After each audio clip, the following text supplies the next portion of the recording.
டெல்லியில் ஆம் ஆத்மி கட்சிக்கு நிபந்தனையற்ற ஆதரவு அளிப்பதாக காங்கிரஸ் அறிவித்துள்ள நிலையில் ஆட்சி அமைக்கப் போவதில்லை என்று ஆம் ஆத்மி தெரிவித்துள்ளது.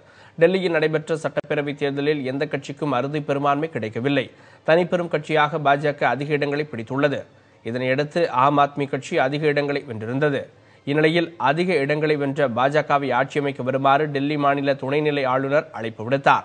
அவரது அழைப்பை ஏற்று ஆட்சி அமைக்க பாஜக மறுத்துவிட்டது. இதனையடுத்து அரவிந்த் கெஜ்ரிவால் தலைமையிலான ஆம் ஆத்மி கட்சிக்கு ஆட்சி அமைக்க வருமாறு துணைநிலை ஆளுநர் அழைப்பு விடுத்தார்.